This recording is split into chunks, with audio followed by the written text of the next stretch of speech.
사무엘이 온 이스라엘에게 이르되 보라, 너희가 내게 한 말을 내가 다 듣고, 자 여기 보면 내가 주어져.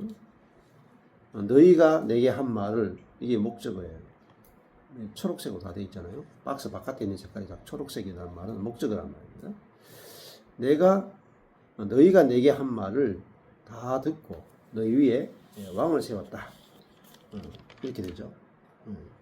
자, 그 다음에 2절에 이제 왕이 너희 앞에 출입하느니라. 이제 왕이 색깔이 보면은 검은색이죠. 그죠? 검은색이란 말은 하나님을 대적한다 이 뜻입니다. 사울이 하나님의 편에 서는 게 아니라 사단의 편에 서 있다. 그걸 색깔을 이제 검은색으로 했는데, 그 왕이 출입한다. 이것도 박스 안에 보면 검은 색깔이죠. 그러니까 이 사울이 잘못하고 있다는 겁니다. 보라, 나는 늙어 머리가 휘었고 내 아들도 너희와 함께 있느니라.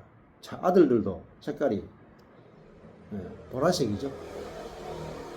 그리고 시작할 때 2장 1절에 너희가 내게 한 말을, 색깔이 뭡니까? 보라색이죠. 그 말은 이스라엘 백성들이 지금 하나님을 등지고 있다는 말입니다. 그리고 이스라엘 백성들이 한 말이 뭐죠? 왕을 세워달라 했던 그 말도 보라색이잖아요. 그러니까 그들이 하나님께 요구하고 사무엘에게 요구하는 그 말이 악하다 이 말이에요. 악하다. 그리고 자기들이 스스로 무덤을 판다. 자기들이 진짜 필요하다고 하는데, 그 자기들이 진짜 필요하다 하는 것이 뭐냐면은 자기들 스스로를 망하게 한다.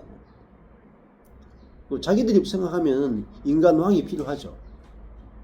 근데 인간왕을 필요로 하는 그것이 하나님의 왕되심을 싫어하는 거란 말입니다. 근데 이게 옛사람의 특징이란 말입니다.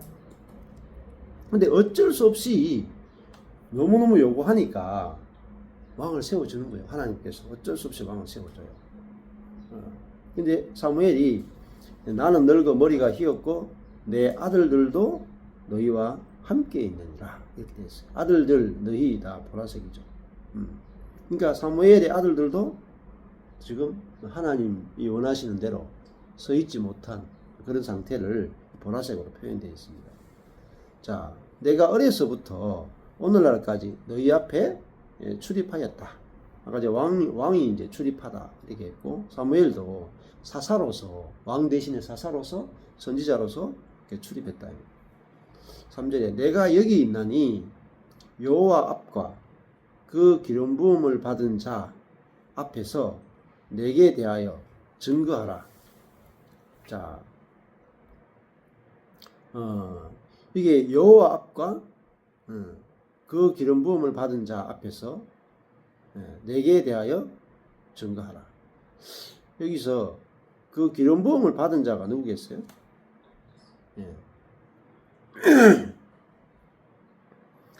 이게 이제 사무엘을 뜻하는지 사울을 뜻하는지 좀 애매하긴 해요. 그래서 자신을 이 강 목사님은 그 기름 부음을 받은 자를 빨간색으로 칠했잖아요. 근데 하나님이 이 사람을 기름 부었다고 했었는데, 이게 사무엘인지 사울인지 분명하지 않지만은 이 기름 부음을 받은 자 앞에서 내게 대해서 증거하라.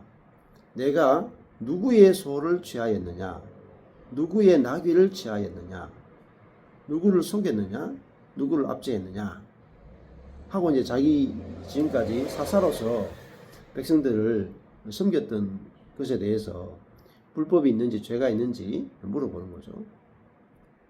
내 눈을 흐리게 하는 뇌물을 네 손에서 취하였느냐. 이때도 벌써 돈에 대해서 상당히 민감하죠. 뇌물을 누구의 손에서 취하였느냐.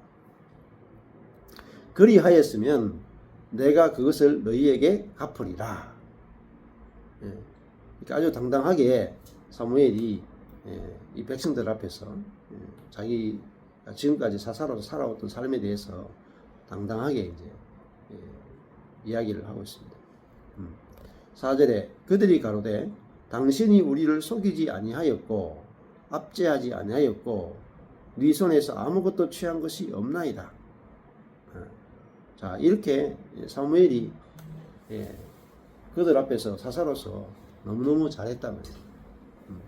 그래봤자 백성들은 왕세워 달라 그래요.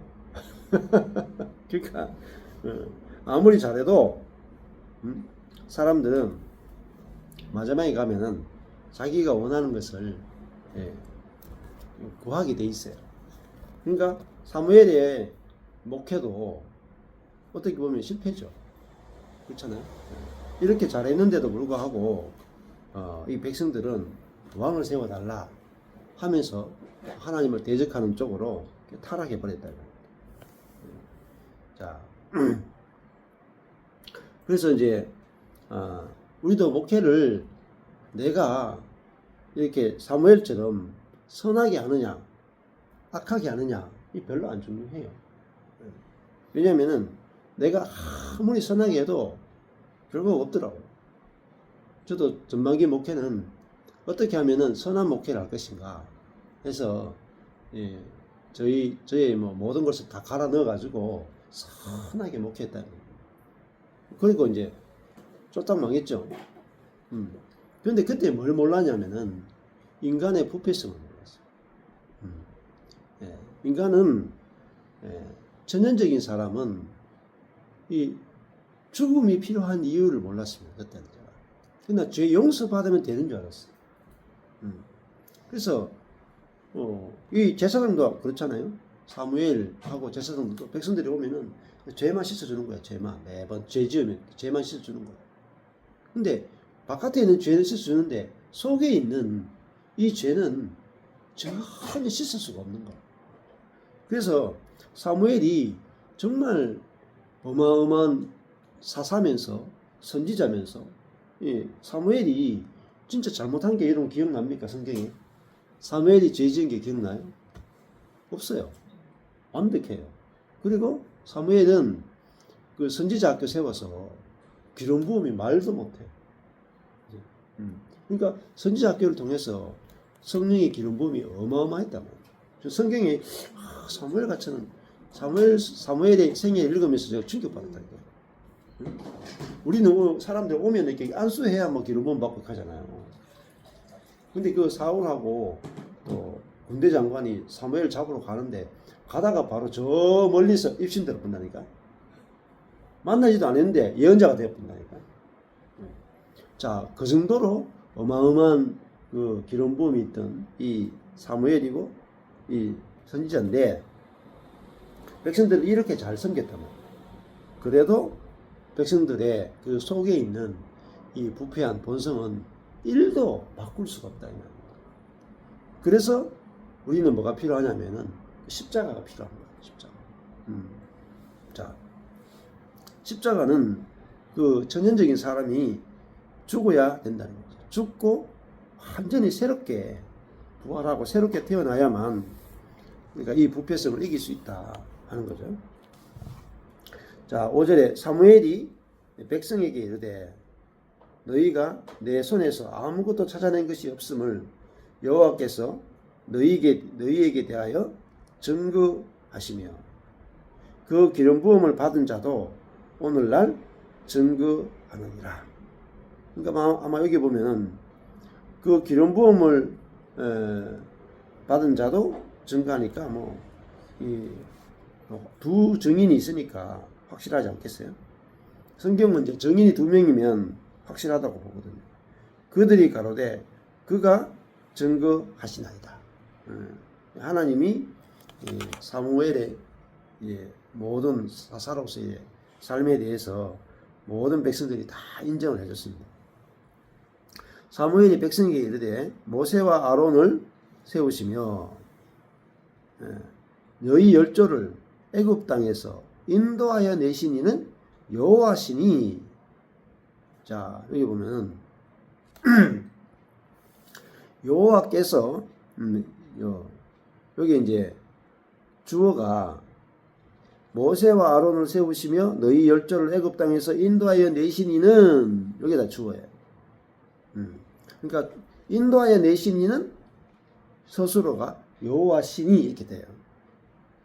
자, 그럼 여기 보시면은 모세와 아론이 스스로 지도자와 대제사장이 된 게 아니에요. 여호와께서 모세와 아론을 세우시고 또 열조를 애굽 땅에서 여호와께서 인도해 내셨다.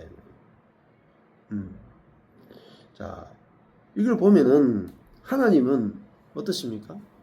하나님은 지금 사람도 세우고 또 사람을 실제로 200만 명이 넘는 사람을 애굽 땅에서 인도하여 내시는 일하시고 역사하신 하나님이라는 사실을 알 수 있죠. 자, 그러니까 모세와 아론을 세우고 열조를 애굽 땅에서 인도하여 내신 이는 여호와시니, 자, 여기가 밑에로 화살표 되어 있어요. 그렇기 때문에, 그래서 밑에 보면 그런즉, 자, 그런즉이란 말은 여호와께서 모세와 아론을 세우고 이스라엘을 애굽 땅에서 인도하여 내셨다. 그런즉 뭐라 그래요? 가만히 있었으라. 가만히 있었어.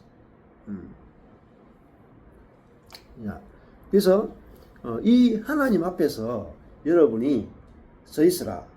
이렇게 이제 사무엘이 이야기를 하는 거죠. 하나님 앞에 가만히 서 있으라. 자, 그리고 여호와께서 너희와 너희 열조에게 행하신 모든 일에 대하여 내가 여호와 앞에서 너희와 이야기하리라, 담론하리라. 자, 사무엘이 이스라엘 백성들과 이야기를 하는데 누구 앞에서 해요? 여호와 앞에서. 무엇에 대해서 합니까? 모든 의로운 일에 대하여. 누가 행했습니까? 여호와께서 행하셨어요. 누구에게?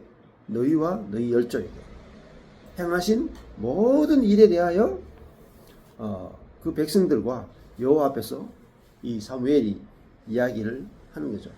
자, 사도행전에 가도 그렇고요.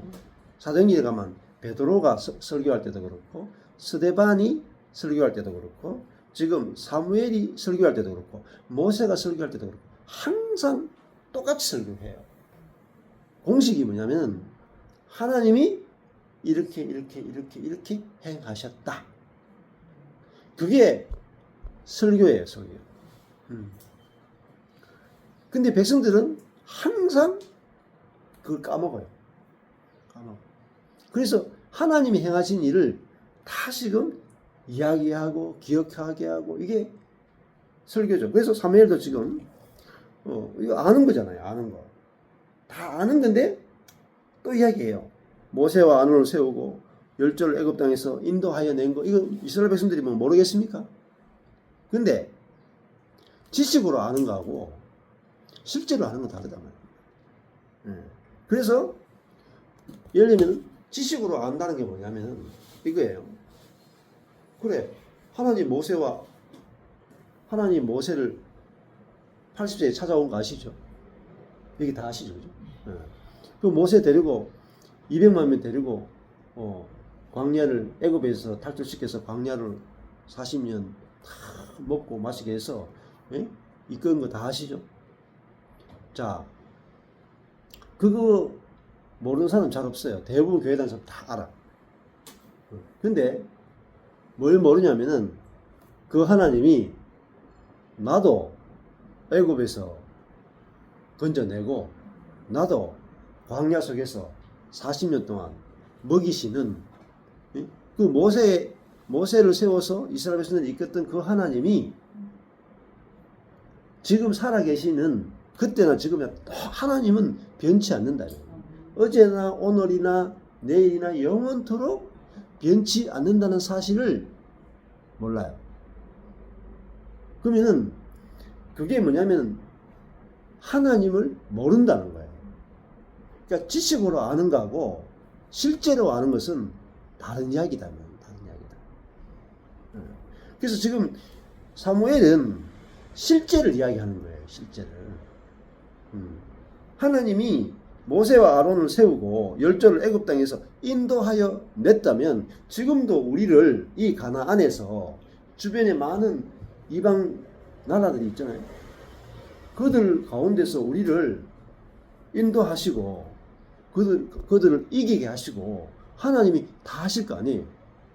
근데 이스라엘 백성들이 모세 때 했다는 거 믿죠. 근데 지금은 안 믿는다니까요. 그걸 뭐라고 말하냐면 지식이라 그래요. 지식. 그때는 하나님이 일하셨죠. 지금은 안 한다. 이걸 지식이라 그래요. 그래서 그러니까 말씀과 내가 하나가 못 되는 거예요. 하나가. 근데 말씀과 내가 하나가 되려면은 성령이 내 안에 내주하셔서 성령이 말씀을 깨닫게 하면은 그 모세 때 하나님이 모세와 이스라엘 백성들을 끌어낸 거나 지금 가나안에 있으면서 하나님이 이스라엘 백성들을 통치하는 거나 똑같이 알아진단 말이에요. 똑같이 경험된다는 말입니다. 그게 말씀이 실제가 되는 이야기가 되는 겁니다. 그러면은 성령이 말씀을 깨닫게 하고 그 말씀을 실제가 되게 하잖아요. 그래서 이제 에베소서 보면은 지혜와 계시의 영을 주사 하나님을 알게 하시고 이렇게 됩니다. 지혜와 계시의 영을 주사. 그러면은 성령이 우리 안에서 내주하시고 계시하려면은 이 성령은 과정을 거친 영이다. 그러면 성령이 내 안에서 나를 통해서 말씀이 실제라는 것을 딱 알게 하려면은 저번에 설명드린 것처럼 우리 레위기나 이렇게 보면은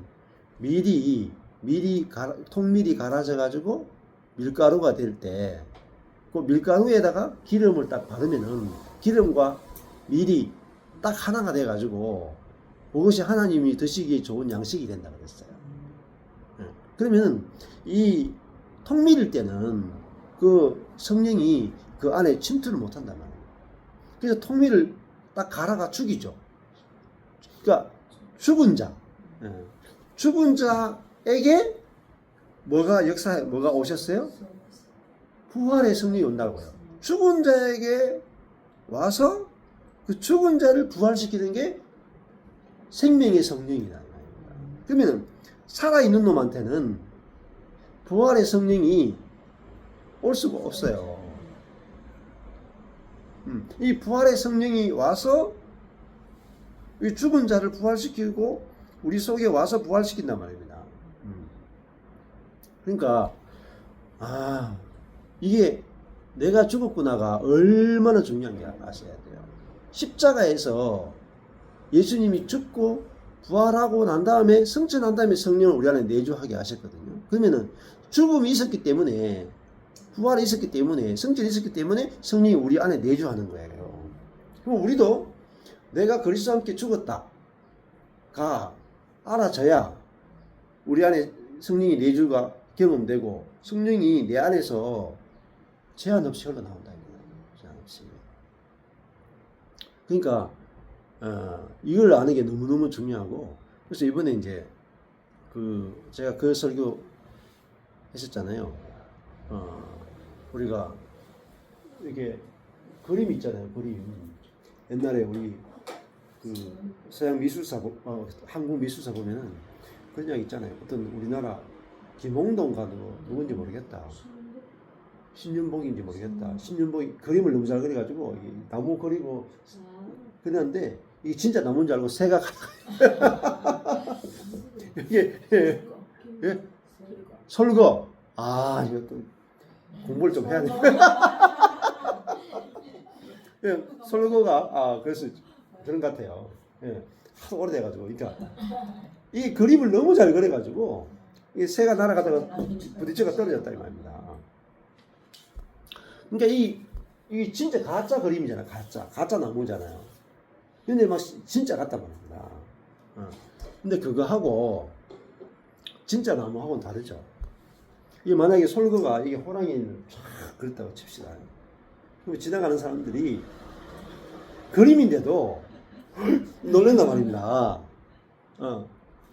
근데 알고 나면 에이 하면서 두려워함과 경건함이 1도 없어요.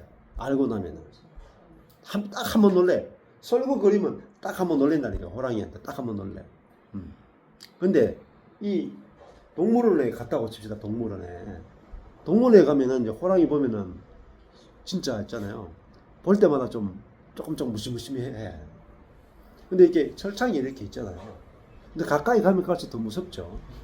근데 그래봤자 못 나오니까 무서움 있고 감동도 받지만은 동물원에 갔을 때만 무서워. 돌아서면 싹 까먹어. 저희 아버지가 다성공원에서 그거 하셨거든요. 제가 다성공원에 동물원 많이 갔다니까. 근데 어떤 날은 또 보니까 저희 아버지가 다쳐가 오셨더라고요. 그러니까 그 사슴 같은 놈 있잖아요. 내가 발전기가 되면은 뒷발로 차버려. 거기 저러 갔다가 사슴이 뒷발로 차가지고 다쳐가 오신 적도 있으셨거든요. 그러니까 진짜 사육사들은 그게 가면은 자기 바로 앞에서 호랑이 앞에 막 밥 주기도 하고 이렇게 하면은 그러고 뭐 사슴 이런 게 안 무서운 것 같지만은 걔도 뒷발 차면 무서워요. 그러니까 실제로 내가 호랑이를 만나는 거하고 그림 속에 하고 동물의 원숭이나 호랑이 보는 것은 정말 원숭이도요. 그 안에 있으니까 안 무섭죠. 원숭이 풀어놔 보세요. 무섭다니까. 그러니까 그 지금 사무엘에게 있어서 하나님은요 살아있는 호랑이였거든요. 네, 모세에게 있어서 하나님은요 살아있는 호랑이다. 근데 이스라엘 백성은요 하나님이요 그림 속에 있는 하나님이고 동물원에 있는 하나님입니다. 이게 너무너무 중요하네요. 왜 그랬냐면은 시내산이 있죠. 시내산에서 이스라엘 백성들이 다 모여 있었잖아요. 모였는데 모세만 시내산 꼭대기에 올라가는 거야. 백성들은 밑에 있어. 그러니까 하나님께서 시내산에서 딱 출애굽기 오면 딱 오시잖아요. 그러니까 모든 백성들이 다 정결케 하고 산 밑에 있어. 근데 이제 하늘에서 막 하나님이 임재하시니까 천둥 치고 벼락 치고 막 바람이 불고 막 그렇게 하니까 밑에 있는 백성들이 그 밑에 있는데도 무서워가지고 견딜 수가 없는 거예요. 근데 모세는 그 무서운 상황 속에서도 혼자 하나님 만나러 산꼭대기에 올라간다. 그래서 모세는 하나님을 뒷모습을 보잖아요. 앞모습 못 보고 뒷모습 본다고요. 그러니까 모세는 진짜 호랑이를 만나고 온 거예요. 산 위에 가서. 근데 백성들은 밑에서 호랑이 소리만 들어요. 그때 문제가 생겨요. 무슨 문제가 생기냐면은 백성들이 이렇게 요구를 해요. 하나님이 너무 무서우니까 호랑이 소리만 들어도 무서우니까 제발 우리에게 다이렉트로 직접 말씀하지 마옵소서. 모세를 통해서 이야기만 해주십시오. 이렇게. 그게요 백성들의 실수다. 왜냐하면 하나님이 직접 말씀 말고 성경으로만 말씀해 주소서. 이게 성경으로만. 그러니까 성경 열렸는데 얘는 부들부들 떠는 사람 없잖아. 그냥 이렇게 했잖아요. 이스라엘 백성들이 모세가 하나님 말씀을 전해주면은 모세 정도야 뭐. 어? 사람이잖아요. 그러니까 두렵지 않은 거라. 근데 하나님은 딱 만나면 두렵죠. 근데 결과가 뭐냐면은 모세는 하나님을 살아계신 하나님을 직접 만나니까 어때요? 말씀대로 사라지는 거예요. 왜? 글로 하나님 만나는 게 아니고 살아계신 하나님을 직접 만나봤단 말이에요. 그러니까 하나님의 말씀대로 저절로 사라져요. 그 모세, 그러면 하나님 말씀대로 구약에서 사라진 모든 사람의 공통점이 뭐냐면요. 기름 부음 받은 자들. 기름 부음 받은 자. 모세도 기름 부음 받은 자. 그러면 성령의 기름 부음 받다는 말은 성령으로 말미암아 하나님이 살아계신 하나님이 직접 만나진다. 자, 그러니까 이 성경을 가지고 막 이 교리가 이게 맞느냐 저게 맞느냐 해가지고 막 따지고 논리로 따지고 이런 사람은 두려움이 없죠. 교리 따지고 있는데 무슨 두려움이 있겠어요? 하나님을 직접 만나는 것도 아닌데. 그런데 그래서 백성들이 모세를 통해서 말씀해 주십시오 한 이후부터 백성들이 지 마음대로 해요. 지 마음대로. 모세를 막 지 흔들고요.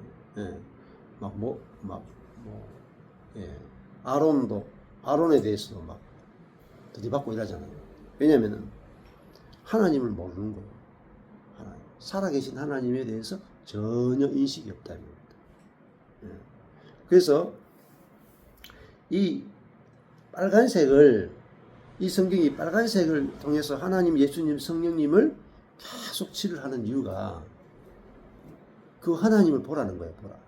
보다 보면은 성령께서 그 하나님을 탁 알게 해준다. 저도 그렇게 만났어요. 성경에서. 창세기부터 주어를 가지고 주어가 뭔지, 하나님이 어떻게 행하시는지를 하나님 쭉 보게 하면서 성경에서 하나님이 탁 드러나는 거예요. 글자가 키워지듯이 하나님이 탁 보이더라고요. 그러고 나니까 그 하나님이 내게 살아계신 하나님이 되고 실제가 되더라고요. 그러고 나니까 완전히 모든 게 다르게 보이고 사람이 두렵지 않고 그렇게 되더라고요. 자, 그래서 사무엘은 뭘 이야기하느냐? 7절에 여호와께서 열조에게 행하신 모든 일에 대하여 너희와 담론하리라. 그러니까 하나님에 대해서 백성들에게 이야기해 주는 거 자꾸. 여호와께서 모세와 아론을 세웠다. 여호와께서 너희를 열조를 애굽 땅에서 인도해 냈다. 여호와가 너희 열조에 행하신 일이 얼마나 많은지를 쫙 이야기해 주는 거예요. 왜? 다 까먹기 때문에. 8절에 야곱이 애굽에 들어간 후 너희 열조가 여호와께 부르짖으매. 보세요. 참 어느 때부터 이야기하냐면 야곱 때부터 이야기해요. 야곱 때부터. 지금 어디입니까? 여기 지금 와 있는 데가 지금 모세도 지났고 여호수아도 지났고 사사시대도 다 끝나가지고 지금 사무엘까지 왔잖아요. 근데 어느 때 이야기하냐면 이제 조금 전에는 모세 이야기야. 모세 아론 이야기 했잖아요. 근데 그것보다 더 앞에 나가는 거야. 모세 아론 이전에 있었던 야곱부터 출발합니다.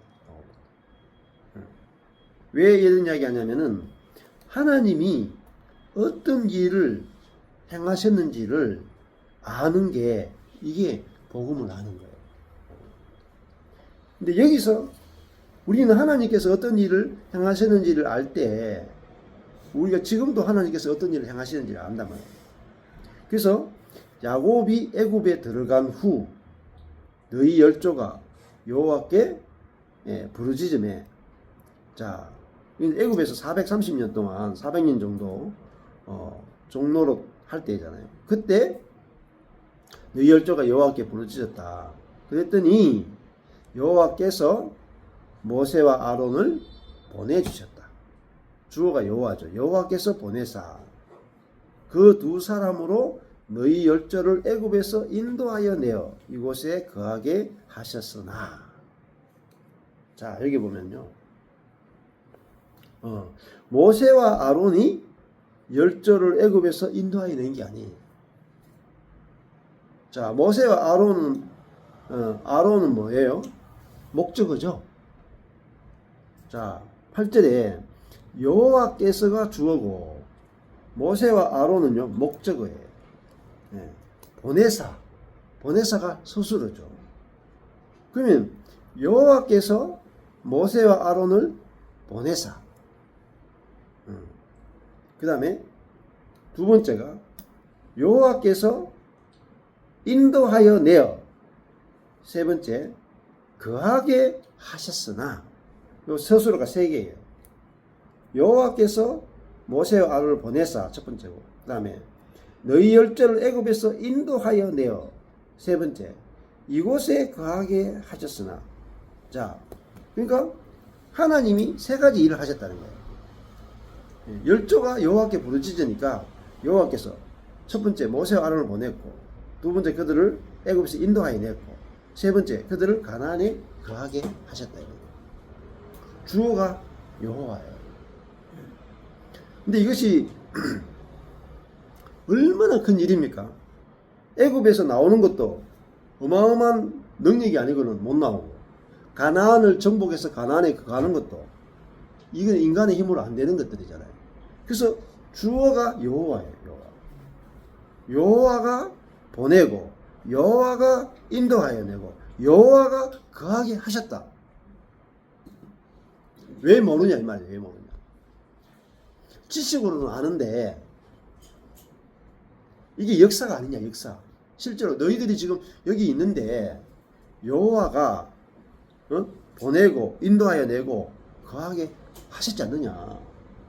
그러면은 지금은 어떻게? 지금도 여호와가 우리가 필요하면 기도하면은 사사를 보낼 것이고, 여호와가 필요하면은 이방 민족에서 인도하여 낼 거고, 그들을 안식의 땅에 거하게 하시잖아요. 이 안식의 땅에 거하게 하시는 분이 여호와인데 너희들이 지금 무슨 생각하고 있냐 말이야. 여호와를 잊어버리고 너희의 꾀로 너희가 지금 방법을 써서 너희가 왕을 세워서 너희 인생을 너희가 할 수 있다고 지금 착각하고 있지 않느냐.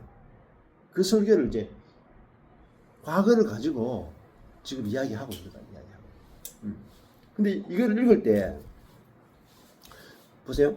주어 목적어 서술을 안 찾으면, 예를 들어 8절을 읽는데 여호와께서 모세와 아론을 보내사 그 두 사람으로 여기 열조를 애굽에서 인도하여 내어 이곳에 거하게 하셨으나, 도대체 이야기를 왜 하냐? 몰라요. 이유를 몰라. 근데 주어 서술을 찾으면요, 지금 사무엘이 왜 이야기를 하는지 안다고.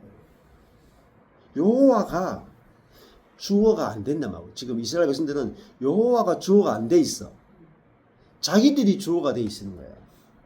그러니까 우리가 어떻게 할까로 넘어가 버렸단 말이에요. 우리가 어떻게 할까. 여호와가 어떻게 하시는가 보자 해야 되는데, 우리가 왕을 세워서 우리의 문제를 해결하자 했다 이 말입니다. 그러니까 뭐죠? 여호와가 왕 되는 것을 싫어했다. 자기들이 여호와를 대적하는지도 몰라. 자, 마찬가지로요, 우리도 잘 생각해 보세요. 우리도 내 삶이, 목회가 혹은 인생이, 사역이 여호와께서 우리를 세우시고 여호와께서 우리를 보내시고 여호와께서 우리를 인도하여 내시고 여호와께서 우리를 거하게 하신다. 자, 하나님이 뭐예요? 하나님이, 자, 주어는 여호와께서잖아요. 자, 보내는 거, 인도하여 내는 거, 거하게 하는 거. 그러면 이 보내고 인도하여 내고 거하게 하는 게 다 활동이죠. 활동하는 거잖아요. 누가 활동하느냐 말입니다. 여호와께서 활동하신다 말입니다. 그럼 우리가 그리스도인들이 왜 침륜에 빠지느냐? 왜 자꾸 자기 수단 방법을 쓰느냐? 여호와께서 활동하신다는 걸 모르는 거예요. 여호와께서 통치하신다는 걸 모르는 거예요. 어디 있어요? 이 땅에서. 지금 이스라엘이 하나님 나라잖아요. 구약의 하나님 나라. 하나님이 이 땅에서 이스라엘을 자기 나라로, 자기 백성으로, 실제 왕으로 통치하신다는 겁니다. 이게 구약이 이야기하는 거예요. 그러면 지금은요? 지금은 우리가 이스라엘이잖아요, 이스라엘. 그러면 하나님이 이 땅에 왕으로 오셔가지고 실제로 우리를 다스리고 통치하신다고요. 보내고 인도하여 내고 거하게 하시고 공급하시고 보호하시고 다 하신다. 이걸 믿음이라 그런다는 거예요. 근데 요거 하나 안 믿기 때문에, 요거 하나 못 믿기 때문에 여호와를 안 믿는 거예요. 여호와를 안 믿는 거예요. 그래서 보세요. 9절에 보면 그들이 주어져, 그들이 목적어 그 하나님 여호와를 뭐라 그래요? 잊은지라. 이것이 문제예요. 딴 거 문제 없어. 여호와를 잊은 것이 문제라. 이때 사무엘부터 막 선지자가 처음 시작돼요. 사무엘이 거의 첫 선지자에 해당돼요. 근데 모든 선지자가 했던 말은요, 너희들이 여호와를 아는 지식이 없어 망한다. 그 지식 말할 때 지식은요, 이 머리의 지식을 말하는 게 아니에요. 살아계신 하나님을 모른다. 살아계신 하나님. 자기 삶 속에서 여호와가 어떤 일을 하시는지를 모른다. 그래서 하나님 여호와를 잊어버렸단 말이에요. 그들이. 그러니까 하나님이 왕이신 걸 잊어버렸단 말이에요. 그래서 어떤 교회가 이제 춘천에 아주 유명한 교회가 있죠. 그 유명한 교회가 유명해진 이유 중에 하나가 뭐냐면은 딱 이거 있어요. 그건 뭐냐면 거기는 예수님이 부활하셔가지고 우리의 주가 되셨다. 하나님이시고 이분이 우리를 왕으로서 통치하신다. 이걸 핵심으로 가르쳐요. 그리고 이분의 왕대심에 우리가 복종하자. 이게 아주 부활하신 그리스도에게 그를 주로 생각해서 그분께 복종하자가 그 교회의 캐치프레이즈고, 그걸 가지고 계속 간증을 쓰는 교회. 그걸로 아주 교회가 커지고 유명해진 교회가 됐죠. 그러니까 진짜 자기 삶 속에서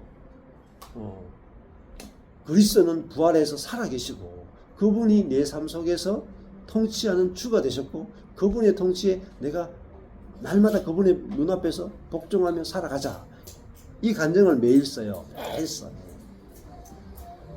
그러니까 예를 들면 그 주님을 살아계신 주님으로 부활하셔가지고 살아계신 주님으로 인식하지 못하던 성도들이 부활해서 살아계신 그 예수 그리스도를 인식하는 순간에 그들의 막 삶이 막 달라진 거예요.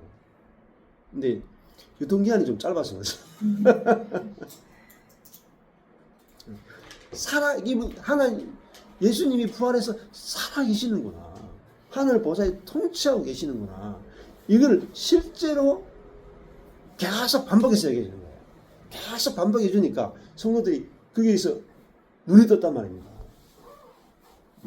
근데 포인트가 잘못됐대. 포인트가 뭐냐면은 우리가 그분에게 복종하는데 포인트를 뒀단 말이에요. 어떻게 보면 살아계신 예수님께 우리가 날마다 그분의 눈앞에서 복종하자. 그분의 다스림에 복종하자. 이게 복종이 포인트가 아니에요. 살아계신 그분이 우리를 통치해 주심이 포인트다. 복종이 내가 주어야 되죠. 그렇죠. 그분이 왜 부활하셨는가? 왜 승천하셨는가?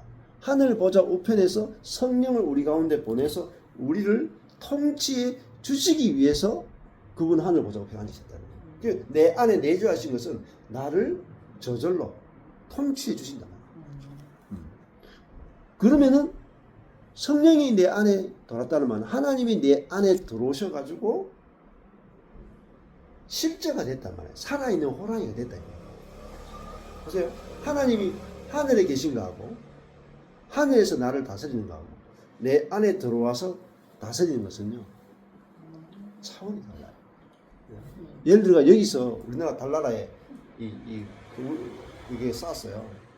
그럼 달나라에 가면 또 이렇게 무선으로 조정해서 움직이는 거 있잖아요. 그렇게 달나라에 있는 그 조정하려고 해보세요. 이게 보통 일인가? 보통 일이 아니에요. 근데 그 사람이 그 타고 우선 타고 직접 화성에 내려가지고 화성에서 직접 운전하는 거하고 여기서 이렇게 하는 거하고 완전히 게임이 다르죠. 마찬가지예요. 하나님이 하늘 보좌에 계신 하나님이 그 영을 우리에게 보내가지고 내 안에 들어가지고 내 안에 사신단 말이에요. 그럼 내가 뭐냐면은 내가 곧 천국이에요. 내가 곧 하나님의 나라예요. 내가 성전이에요. 내가 그분의 심지어 더 놀라운 사실은 그분의 몸이란 말이에요. 자, 성경에서 말하는 비유가 그 비유를 알아채면요 어마어마한 그게 비밀이 숨어져 있어요. 우리가 하나님의 성전이다. 그리스도의 몸이다. 하나님의 몸이라 그러잖아요. 그러면은 몸이란 말이 어마무시한 이야기입니다. 그리스도가 머리고 내가 그분의 몸이다. 그러면은 하나예요. 하나라. 그리스도와 내가 하나라. 하나님과 내가 하나가 된 거예요. 하나님이 내 영 안에 들어오셔가 내가 하나가 됐어요. 그러면은 그거를 여러분이 그게 무슨 의미인가 딱 알려면 뭘 봐야 돼요? 누구를 봐야 돼요? 예수 그리스도를 봐야 돼요. 예수님이 하나님이 그 안에 생명으로 내주하신 그분이 바로 예수님이에요. 예수님 이전에는 하나님이 거주하지 않고 사단이 거주하는 사람, 사단의 몸이었단 말입니다. 근데 예수님은 하나님이 거하시는 성전, 하나님의 몸으로 이 땅에서 33년을 사셨다. 그러면 그 예수님이 이 땅에서 하나님의 몸으로 33년을 산 이유는 뭐냐면 우리도 예수님처럼 살게 하기 위해서예요. 이게 하나님의 은혜라고. 하나님의 목적이라니까요. 그 예수님이 하나님의 몸으로서 하나님을 그대로 표현하고 사셨잖아요. 그럼 우리도 그분의 영이 하나님이 우리 속에 들어오면은 예수님처럼 사라지는 거예요. 성령으로 사라지는 거라니까요. 이것이 하나님이 이루신 놀라운 복음이다. 이게 복음의 영광이다. 영광. 그래서 제가 잘 말씀드려요. 마틴 로이드 존스 목사님의 책을 읽어보면은 그분은 설교하는데 가장 중요한 게 뭐냐면은 복음의 넓이, 깊이, 높이, 깊이를 회복하는 게 그분의 설교의 포인트예요. 근데 그렇게 그 포인트를 설교하는 사람이 잘 없어요. 에베소서도 그렇고 로마서도 그렇고 마지막 선 생수 시리즈, 요한복음의 우물가 여인의 생수 시리즈, 그 전부 다 충만히 부족한 것이 교회의 문제다. 복음의 넓이, 깊이, 높이, 깊이를 잃어버렸단 말이에요. 그러니까 복음 가니까 복음이 열면 지구만한데 복음을 대동으로 좁혀놨다. 대동. 제3의 복음으로만 딱 좁혀놨다 이 말이에요. 그러니까 전 지구에 있는 사람들이 대동에 모여가 살라 그러니까 대동 단결이 돼가 좋긴 좋겠죠. 자원이 부족하잖아요. 자원이 부족한. 대동에 있는 걸 가지고 어떻게 여기 먹고 살겠어요. 그러니까 복음 가지고 못 먹고 사니까 온갖 수단 방법을 다 써. 세상에 수단 방법이 다 난무한단 말이에요. 교회가 복음의 풍성함, 복음의 하나님이 우리를 위해서 베풀어 놓은 어마어마한 은혜. 에베소서도 하늘에 신령한 모든 복으로 우리에게 복 주셨다로 에베소서가 시작한다니까요. 하늘에 속한 모든 신령한 복이 뭔지를 알아야죠. 챙겨 먹죠. 챙겨 먹기를. 그래서 이번에 그 복음과 율법에 대해서 이제 그 설교할 때 그 카드 예를 들었잖아요. 카드. 그러니까 이 카드가 있잖아요. 예. 대구은행 카드인데 여기는 하나는 대구은행 카드고 하나는 대경교통카드. 예? 요 하나는 국민 카드 있습니다. 3개 카드가 있어요. 예. 자, 여러분 이 3개 카드 중에 어느 카드를 원하십니까? 이게 다 복음이에요. 노란 복음, 예? 빨간 복음, 보라색 복음. 예? 이게 복음이에요. 이게 다 복음이죠. 여러분 다 복음을 받아요. 근데 대경 교통 카드 복음 받으면은 여러분 써먹는 거는 교통에만 쓸 수가 있습니다. 그리고 이 대구은행 카드에는 제 들어있는 돈이 딱 한 100만 원 정도 들어있어요. 체크 카드예요. 아니요, 체크 카드는 아니고 그냥 카드니까 100만 원 들어있는데 한 100만 원 정도 쓸 수가 있어요. 예, 한도가. 요거는 국민 카드 쪽인데 이것보다 농협 카드가 좀 낫겠네요. 농협 카드. 별로 든 게 없어. 농협 카드가 있습니다. 이 3개. 요거는요 마이너스 2천까지 땡길 수 있어. 마이너스를 쓸 수 있는 카드라. 그러니까 잘 보세요. 여기는 써봤자 남은 게 돈 10,000원이다.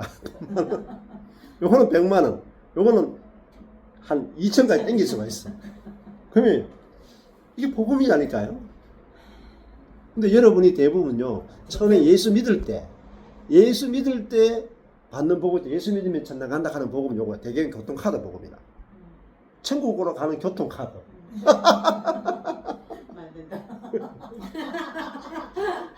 어떻게 천재인가 내가 이렇게. 요거만 받는 거라. 저 천국 가는 교통은 이제 확보가 됐는데 가기 전까지 뭐 먹어야 될까? 뭐 살아야 될까 이거. 이거 해결이 안 돼. 그래가지고 조금 더 이제 기복적인 복음이 들어가는 거죠. 요거는 조금 그래도 이제 교통에다가 좀 기복주의를 섞었어. 기도하면 응답 받고 그래가지고 요상이 조금 그래도 굶어 죽진 않아. 근데 대부분 이렇게 사니까 이 두 가지를 복음으로 생각하고 사니까 좀 불신자들이 볼 때 꼭 예수 믿어야 되는 거 이런 생각이 든다고요. 사실은. 근데 실제로 복음은 이 카드라고. 이 카드 안에는 교통도 들어있어요. 교통 카드 기능도 들어있고 이 현금 플러스도 한 돈 100만 원 들어있고 마이너스 한 2천 땡길 수 있어. 오늘 제 그 경제를 다 고귀한. 근데 제가 이 마이너스 카드를 갖게 된 이후부터 삶이 풍족해졌어요. 진짜예요. 우리 가정에서. 그전에는요. 그러니까 돈 빌릴 데가 없는 거라. 그래가지고 월급 들어오고 돈 없잖아요. 그러니까 우리는 가서 뭐 돈 빌리고 안 했거든. 그러니까 돈 없으면 못 쓰는 거라. 그래가지고 진짜 10,000원이 없어서 콩비반 삶을 살았다니까. 근데 그래도 계속 빚을 갚으니까 신실하게 빚을 계속 갚으니까 농협에서 마이너스 카드 신용이 좋아가 빚 갚는 신용 그것도 굉장한 신용이에요. 빚을 성실하게 갚는 거. 그러니 마이너스 2천 카드를 탁 만들어준 이후부터 우리가 마이너스 1,000까지도 막 땡겨보고 왔다 갔다 하면서 지금까지 살아왔거든요. 근데 마이너스 카드가 생기고 난 이후부터는 아내가 저한테 덜 보채더라고요. 마이너스라도. 그러니까 문제는 구원 안에 뭐가 들어있느냐는 거예요. 근데 그 저한테 와서 이제 이렇게 이야기하시는 분들 중에 특히 이제 그 구원을 너무 좁게 생각하는 분들이 많다. 구원.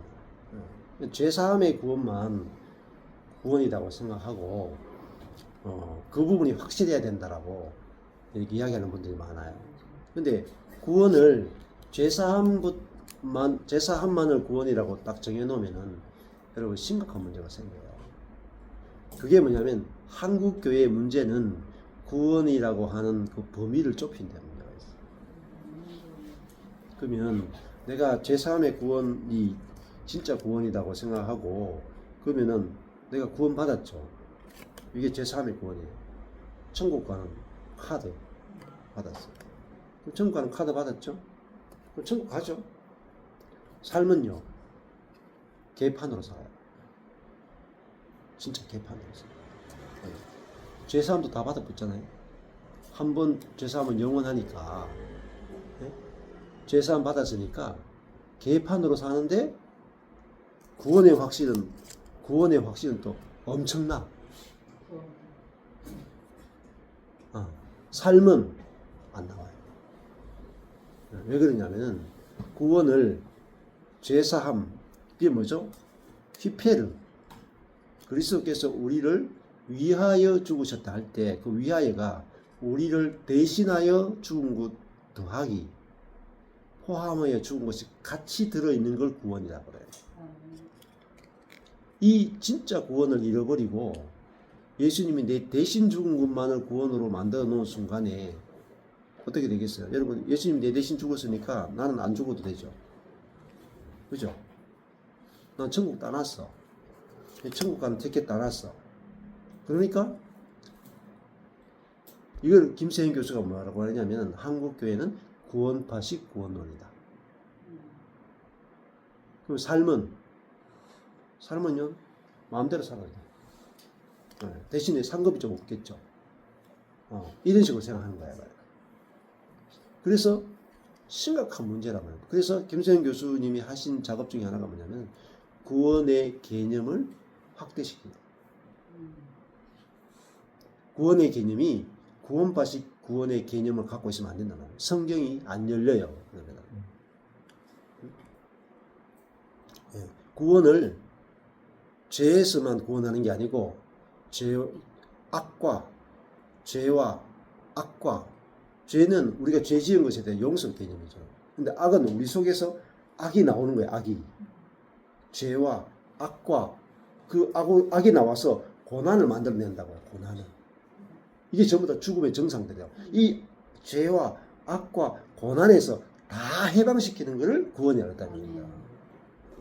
그래야지 복음이 땅끝까지 증거되고요. 그것이 뭐죠? 하나님의 나라예요. 구원은 곧 하나님의 나라에 들어가는 거예요. 여러분 성경 읽어보세요. 마태복음부터 요한계시록까지 구원은 하나님 나라에 들어가서 하나님 나라 백성으로 사는 걸 구원이라고 합니다. 이거를 마음대로 좁혀놨다면 마음대로 자기 마음대로. 그래서 성경을 다시 보셔야 돼요.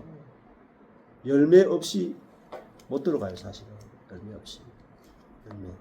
그래서 김수현 교수님이 뭐 다른 이야기도 했겠지만은 그래가 부딪히게 됐지만은 뭐 다 맞다는 건 아니에요. 어느 부분이 너무너무 중요한 이야기를 한다 이 말입니다. 그래서 지금 이스라엘 백성들도 지금 문제가 뭐예요? 천국에 가느냐 못 가느냐 문제가 아니잖아요. 지금 사무엘상 12장 이야기는 천당 가느냐 못 가느냐 이야기가 아니고 무슨 이야기예요? 이 땅에서 하나님을 왕으로 인정하느냐 못하느냐 그거 아니에요? 우리의 문제도 그거라고요. 천국 가느냐 지옥 가느냐 문제가 중요한 게 아니고 이 땅에서 하나님을 진짜 이 땅의 왕으로 인정하느냐 그리고 그분의 통치와 그분의 은혜와 그분으로 사느냐 못 사느냐 이게 구원이라니까요. 이 땅에서 구원도 없이 저 땅에서의 구원만 바라본다는 것은 정말 이거는 황당한 이야기다. 하나님의 소원은 이 땅에 하나님 나라를 가져오는 거예요. 이 땅에 우리가 하나님이 이 땅에서 우리를 부르신 이유는 이 땅에서 하나님 나라를 전하도록 우리를 이 땅에서 부른 이유는 하나님 나라 백성으로 불렀다 이 말입니다.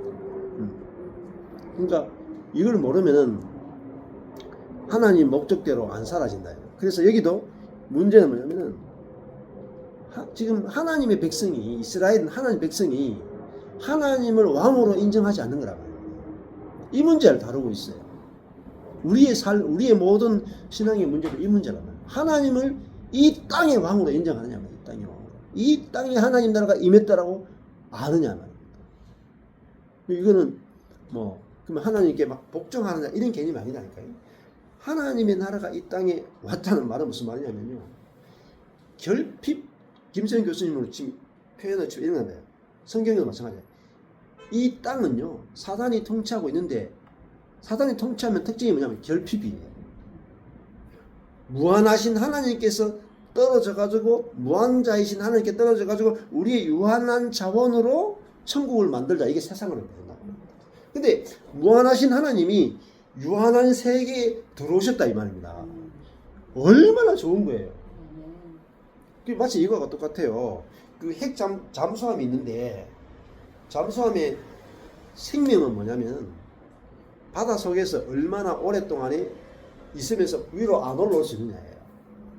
그리고 그것이 계속해서 에너지가 딸지 않고 1년, 2년, 3년, 4년 바다 속으로 계속 다니면서 몰래 숨어가지고 유사시에 핵미사일을 쏠 수 있느냐예요. 근데 잠수함의 제일 중요한 건요. 엔진, 연료래 연료. 핵을 연료로 해서 하면은 1년, 2년 지나도요. 연료가 안 따라요. 그게 잠수함의 가장 중요한 거예요. 그래서 우리나라도 핵잠 만들자 하고 막 그런다고요. 만드느냐 안 만드는지 잘 모르겠어. 비밀이니까. 근데 사람도요. 하나님의 나라가 왜 이 땅으로 그러니까 들어와야 되느냐. 이 땅에 왜 와야 되느냐. 이 땅은 하나님과 분리되어서 결핍이 있단 말이에요. 근데 하나님이 이 땅에 왕으로 들어오시면 그분의 무한한 생명과 무한한 사랑과 무한한 자원과 무한한 능력과 무한한 지혜가 이 땅을 전체를 다 덮어본다. 그게 뭐냐? 결핍이 없어져요. 결핍이 없어지면 어떻게 되느냐? 안 싸워요. 왜 싸우고? 왜 전쟁하고? 왜 싸우고? 왜 시기하고 질투하느냐? 자원 결핍 때문에. 예를 들어가지고 뭐 우리 교회 성도가 한 1000만 명 돼요. 그러면 옆에 성도가 뭐 10,000명이 되건 10만 명이 되건 제가 콧방귀 끼겠어요? 예? 이 경산중앙교회가 뭐 경산이 제일 크잖아요. 근데 우리 교회에 뭐 100명 모였다고 해서 뭐 경쟁하거나 뭐 이런 거 아예 신경도 안 써요. 왜? 내가 자원이 넘치니까. 그러니까 하나님을 무한하신 하나님을 몰아내고 유한한 자원으로 우리가 왕되어 살아보자. 이게 미친 짓이라고. 이게 사단이 속이는 거라니까. 사단은 피조물이죠. 자기 유한자라고. 유한자가 무한자를 몰아내고 유한한 세상을 만든 게 세상이에요. 그 우리도 사단에게 포로된 자는 늘 하는 짓이 똑같아요. 무한하신 하나님을 몰아내고 유한한 나의 지혜와 능력으로 행복한 삶을 살 수 있다. 이게 사단에게 완전 포로된 거라고. 그러면 무한하신 하나님이 성령으로 내 안에 들어오시면 그 다음부터 어떤 일이 일어날지를 여러분 생각해 보시다. 그게 시냇가에 심어진 나무. 시냇물은 무한 공급이다 말이에요. 무한 공급. 그러니까 나무가 무한하게 자라는 거죠. 왜? 무한자가 유한자 속에 들어갔다. 그 그리스도가 내 안에 산다는 의미를 자 이번에 그냥 했어요.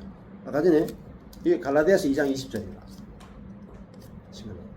이것도 갈라디아서 2장 20절이고 이것도 갈라디아서 2장 20절 이것도 갈라디아서 2장 20절. 갈라디아서 2장 20절을 알아도요. 요렇게 아는 사람이 있고 요렇게 아는 사람이 있고 요렇게 아는 사람이 있어요. 갈라디아서 2장 20절 가지고 부침개 하나 만들어 먹는 사람이 있고 여기 베이커리 만들어 먹는 사람이 있고 빵 공장 만들어 먹는 사람이 있어요. 뭐예요? 내용이에요. 그러면 우리가 성경을 읽는데 성경도 똑같아요. 성경 한 권 가지고 저는 지금 빵 공장을 만들고 있다고. 근데 성경을 모르는 사람은 성경 가지고요 부침개 하나 만들어 먹고 끝난다. 그래서 성경이 하나님의 말씀인데 무한하신 하나님의 말씀이잖아요. 그러면 우리가 성경 말씀을 알면 어떻게 되냐면 우리 삶에 무한한 공급이 일어난다고. 그러면 한국 교회가 짜부라들고 있잖아요. 왜 그런 줄 아세요? 하나님을 떠난 증거예요. 무한하신 하나님을 버렸단 말입니다. 그러니까 당연히 쪼그라들어야 되죠. 가지가 나무를 떠났어. 첫 번째 정상이 뭐예요? 쪼그라드는 거라니까요. 결핍이 되는 거라니까요. 그거를 저주라고 해요. 점점점 쪼그라들어가 자원이 하나도 없는 거 사망이라고 말할까요? 그러니까 죄가 저주를 불러오고 저주가 사망을 불러오죠. 죄는 뭐냐면 무한하신 하나님을 떠난 것을 죄라고 한다니까요. 그리고 자기 자원으로 살겠다. 이게 바람에 나는 겨라고요. 성경의 이야기는 다 같은 이야기예요. 이게 뭐죠? 관주라니까요. 꿰는 거라니까 관주. 성경이 창세기부터 해서 계시록까지 하나로 다 꿰어지는 거예요. 왜? 다 같은 이야기예요. 그러면요, 저는 지금 내 안에 그리스도가 왔다는 것은 유한자인 내게 무한자가 오셨구나. 그러고 나서부터요, 점점 자원이 많아져. 사람의 자원, 재정의 자원, 사랑의 자원, 긍휼의 자원, 생명의 자원, 점점 이게 있잖아요. 그치지 않고 계속 흘러가요. 왜? 하나님이 내 안에 오셨기 때문에. 요 의미를 알았답니다. 의미를. 그래서 여러분이 의미를 처음에 들으면, 여러분 복음을 들으면 처음에 요거밖에 안 들려요. 근데 계속 더 들으면 요만큼 들리고요. 계속 들으면 이만큼 들려요. 그래서 복음은요, 기쁜 소식. 여러분 복음 안에 처음에는 한 10,000원 들었네 이렇게 듣습니다. 더 들으면요 한 100,000원 들었네 한다. 더 들으면요 1조 원 들었네 한다. 여러분 미쳐버려요. 복음 속에 뭐가 들어있는지 내용물을 확인하는 순간에 여러분 다른 건 다 필요 없어요. 복음 하나로 충분해요. 충분히.